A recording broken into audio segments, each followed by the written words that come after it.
бөлім. Мың көлемдегі сандарды қосу және азайту деген бөлімді қарастырамыз. Соның ішіндегі мың көлемдегі сандар, жанды табиғат. Бірінші тапсырма. Бос орындарға тиісті сандарды жаз. Енді бірінші тапсырманы жазып шығайын. Бірінші тапсырма. Бірінші тапсырманың А тапсырмасы. Яғни 200 тең болады.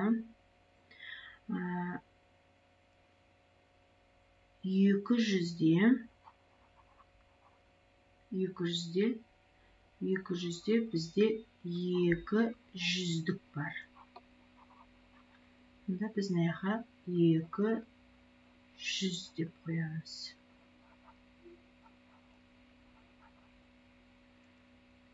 900-де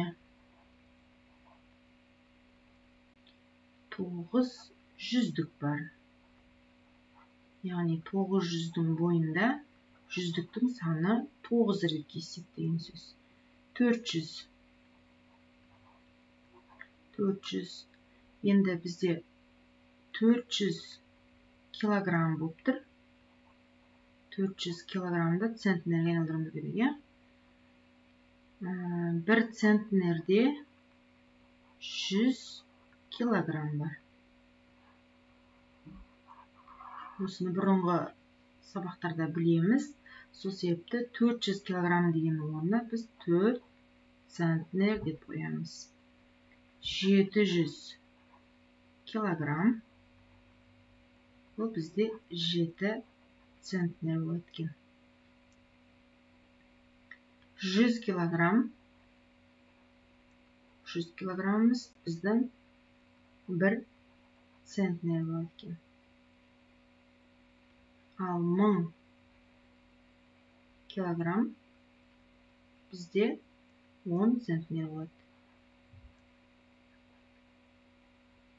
Келесі.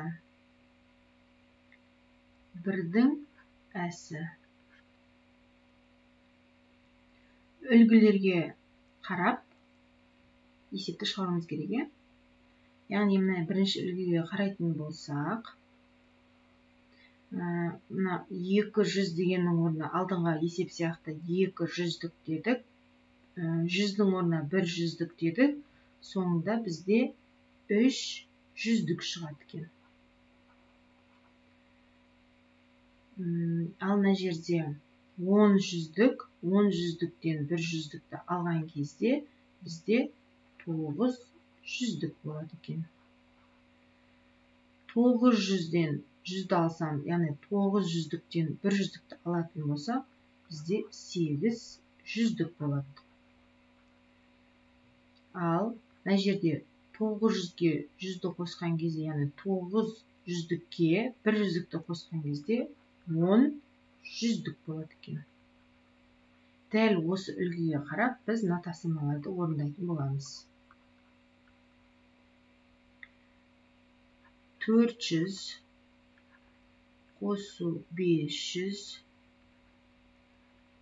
тең болады. 400-дік қосу 500-дік тең болады.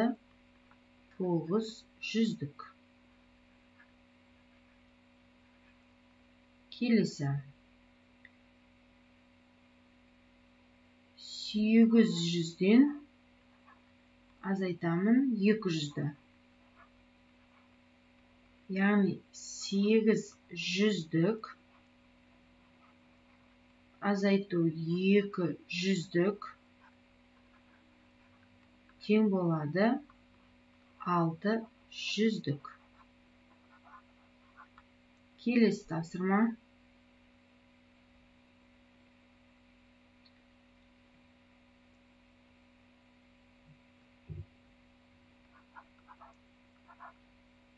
Мың азайту 800 тең болады 10-жүздік. 10-жүздік азайту 800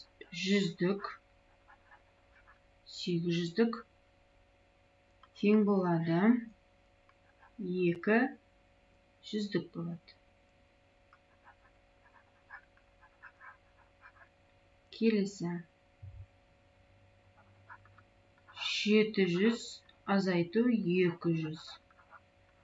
700 азайтылған 200 тең болады 500.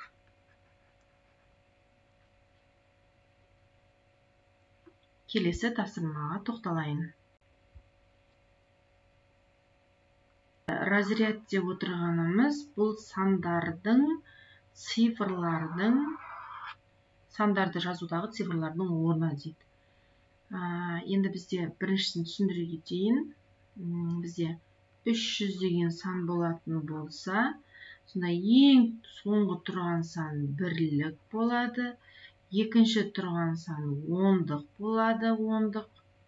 Бізде бірлік, ондық ең соңынан бастаймыз. Алдыңғы тұрған сан бізде жүздік болады екен. Жүздік. Енді келесі санда бірлікте 5, ондықта 0, жүздікте 3 тұр. Келесі бірлікте 5, ондықта 4, жүздікте 3 тұр. Сандарды оқып шықтық. 300, 305, 345 сандардың разрядтарын атап шықтым. Яғни 0 бірлік, 0 ондық, 3 жүздік, 5 бірлік, 0 ондық, 3 жүздік, 5 бірлік, 4 ондық, 3 жүздік. Үшінші тапсырмада бізде түрлі түсті қима қағаз дайындап ал. Оларға сандардың разрядын жаз. 3 таңбалы сандарды салыстыру ережесін айт. 2 және 3 таңбалы сандарды қалай салыстыруға болатынын айт. Өзіңнің мысалдарыңды ойыңнан құрастыр дейді. Ал енді ойымыздан сандар құрастырайық. Бірінші, 2 таңбалы сандарды салыстырайық. Үшінші тапсырма.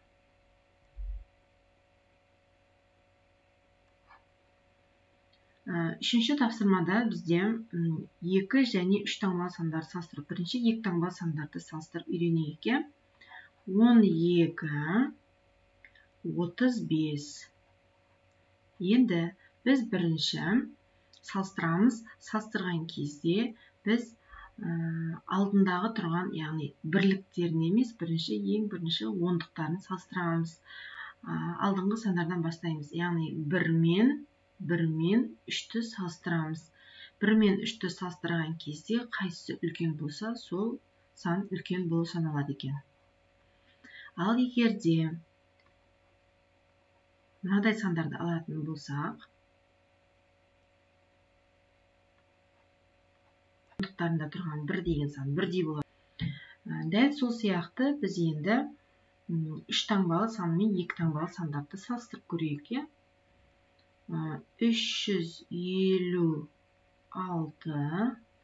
Енді біз 2 таңбалы санды салыстырайық. 26. Енді бізде мынау 300-ден басталатын болғандықтан, мынау ондықтан басталатын болғандықтан, міндетті түрде 3 таңбалы сан үлкен болады екен. Келесі, енді 3 таңбалы сан мен 3 таңбалы санды салыстырып көрейік. 355, 139. Енді бірінші біз ең алғашқы тұрған жүздіктегі тұрған сандарды салыстырамыз. Жүздіктегі тұрған сандардың қайсысы үлкен болса, сол сан үлкен болады. 300 болып тұр, мына жерде 100 болып тұр. Сол себепті мынау үлкен болып кетеді. Ал егерде 356, 327 болса, яғни біз бірінші жүздіктерін қараймыз, екеуі де бірдей болып тұр. Онда енді ондықтарын салыстырамыз. Ондықтарының қайсысы үлкен болса, сол сан үлкен болып кетеді екен.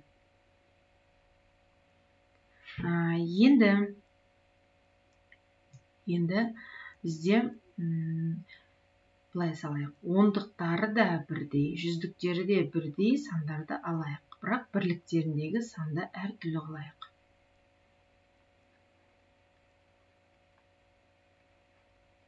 Енді қараймыз. Жүздіктеріндегі сандар бірдей, ондықтарындағы сандар да бірдей. Енді онда біз ең соңғы бірліктеріне қараймыз. Қайсы үлкен? Бірліктеріндегі сан үлкен болса, сол сан үлкен болып саналады екен.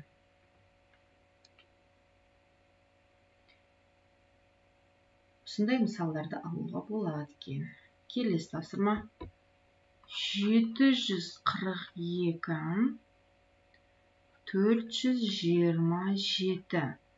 Енді бағана үшінші сабақта түсіндіргендей, үшінші есепте түсіндіргендей, енді қараймыз.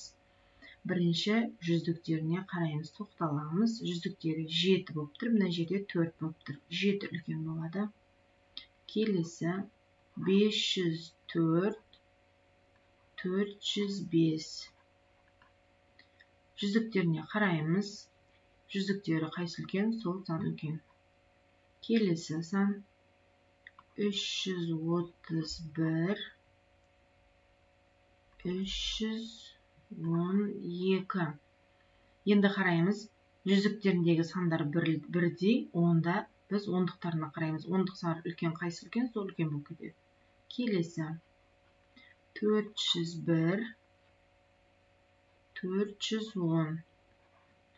Жүздіктеріндегі сандар бірдей, енді қараймыз ондықтарына. Ондықтарында 0 тұр, мына жерде 1 тұр. Онда бізде мына сан үлкен болады. Келесі 1601. Мына бізде 4 таңбалы сан, 4 таңбалы сан 3 таңбалы саннан үлкен болады. Бірден жаза салады екенбіз. Келесі 297 270.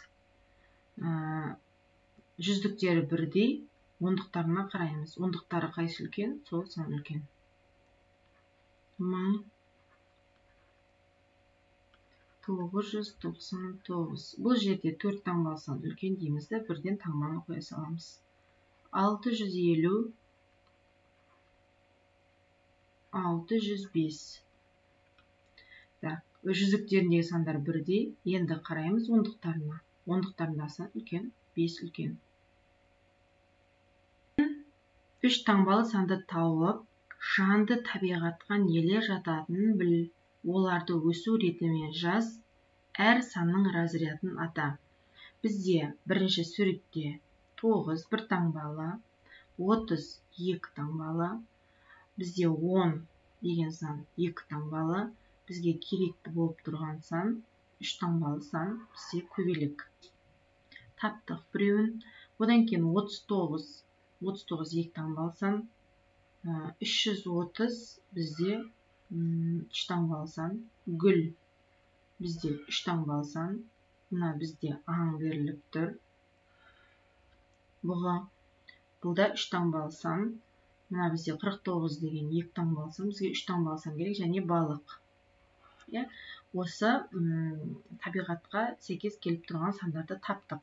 Енді бізге айтып тұр, санды өсу ретімен жаз. Ең кішісі қайсы?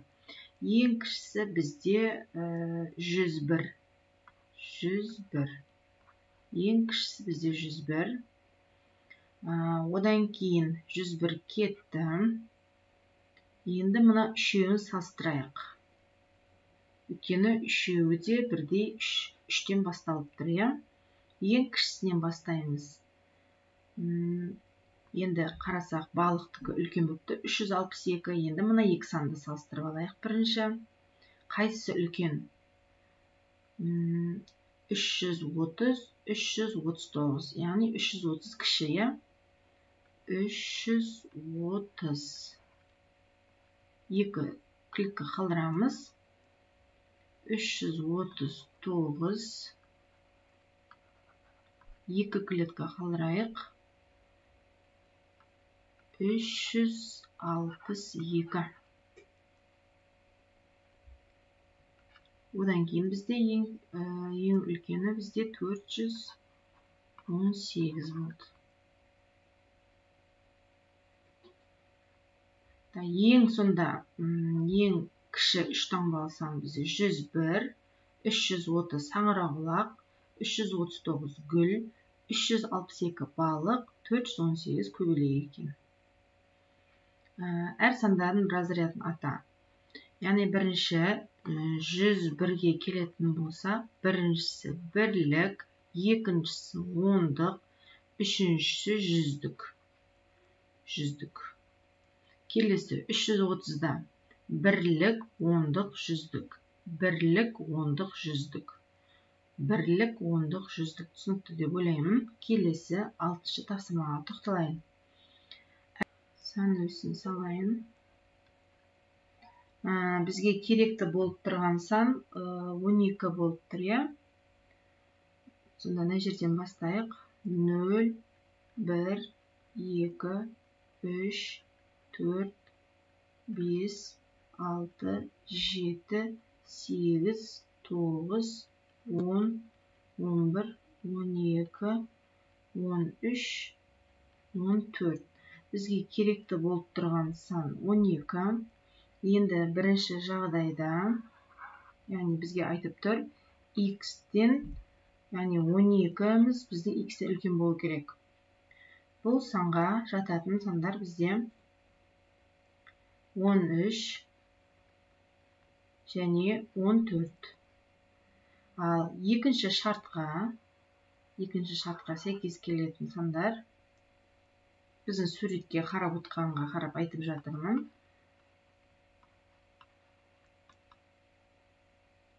Яғни 12-ден кіші сандар 11, 10, жерде кете береді деген сөз. 10, одан кейін 9, 9-дан кейін 8, 8, 7, 6, осылай кете береді екен. Сандар жиынынан 345-тен артық және 345-тен кем болатын 5 санды ата дейді.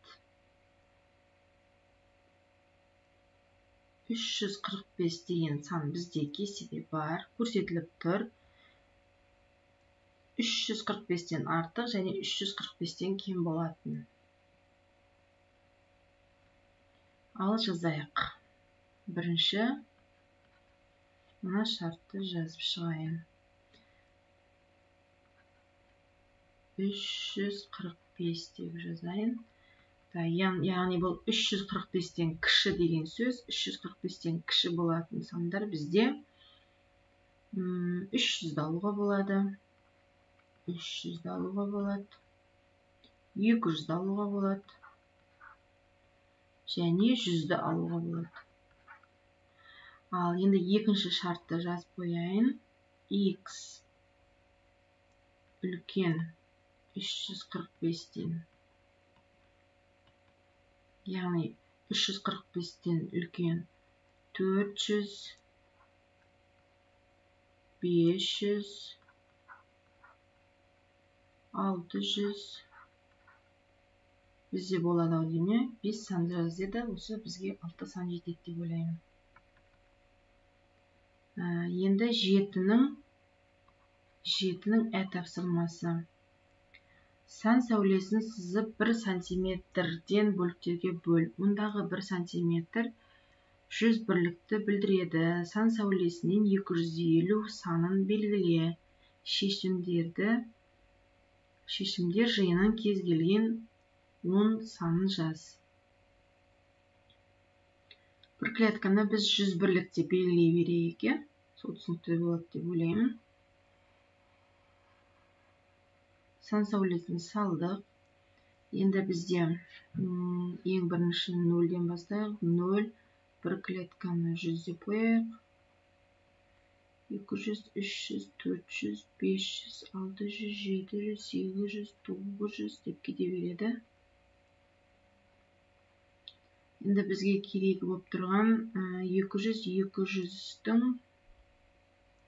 200 болса, бізге 250 керек болып тұр. 250, одан кейін 300, 400 кете береді солай. Енді бізге айтып тұр, сан сәулесін 250-ді белгіле дейді. 250-ді белгіледік. Енді шешімдер жиыны кез келген 10 санды жаз дейді. Ал жазайық енді. Мына шартты қанағаттандыратын санды жазайық бірінші. Яғни 250-ден кіші сандар. 250-ден кіші сандарға біз жатқыза аламыз 100-ді және 200-ді. Кете береді және. Енді келесі шартқа қарайық.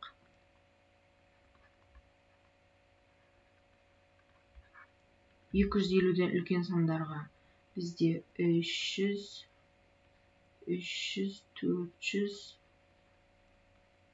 500, 600, 700, 800, 900, 1000.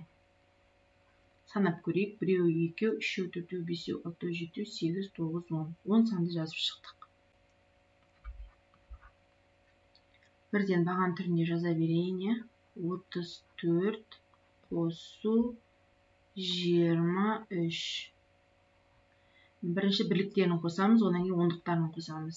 4-ке 3-ті қосам 7, 3-ке 2-ні қосатын болсам 6.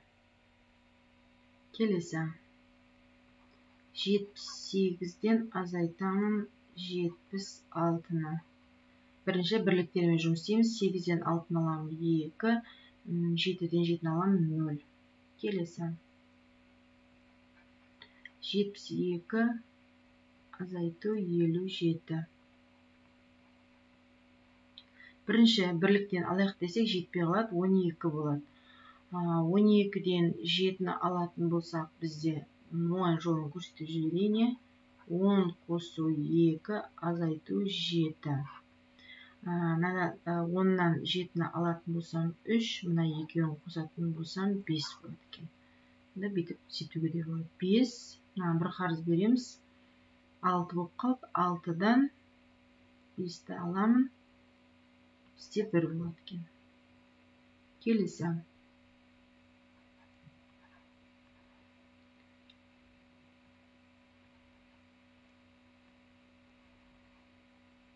Так, 10-нан 5-ті аламын, бізде 5 болады.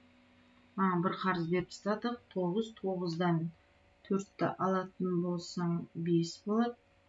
Бір қарыз беріп тастадық, уже 0 болып қалды. Келесі. 3 клетка қалдырып отырайық. 25 қосу 18.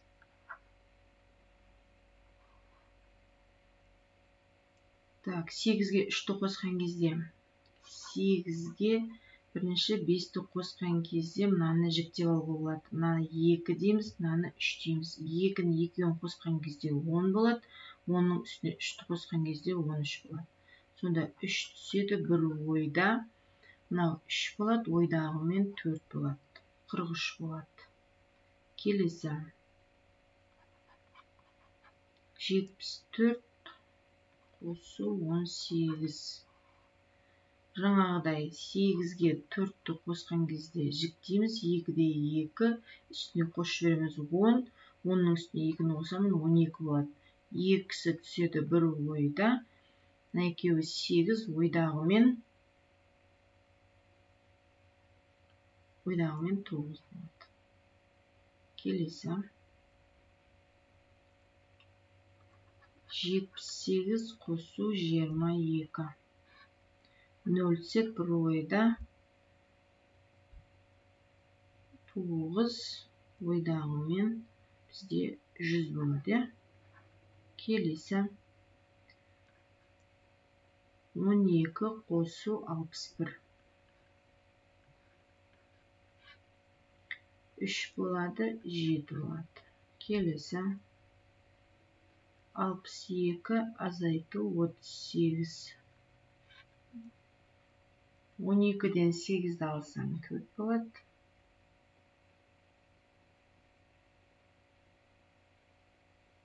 Мынаған бір қарыз беріп тастадық. 5, 5-тен 3-ті алатын болсақ 2 болады. Келесі.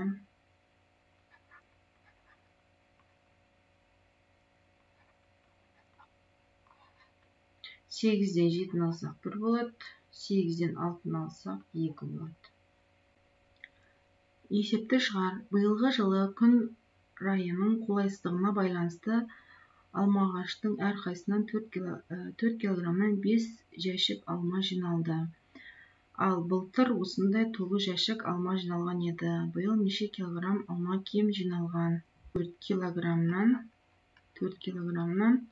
бізде 5 жәшік, жәшік. Ал былтыр осындай 4, яғни осындай деп айтқандықтан бізде ол 4 килограмм жиналған, бірақ ол кезде 9 жәшік болған екен. 9 жәшік. Енді неше килограмм алма кем жиналды? Енді бізде сұрап жатыр. Алма бізде. Алма қанша килограмм кем жиналды дейді. Енді шешуі. 4-ті 5-ке көбейтеміз. 4-ті 5-ке көбейткен кезде бізде 20 болады. 20 килограмм алма болған. Ол биылға. Ал енді 4-ті көбейтемін 9-ға. 4 жердегі 9-ын бізде 36,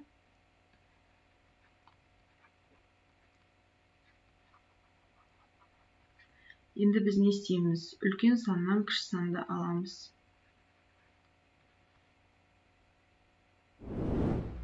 Бізде 16 килограмм. Сонымен жауабы 16 килограмм алма кем жиналды.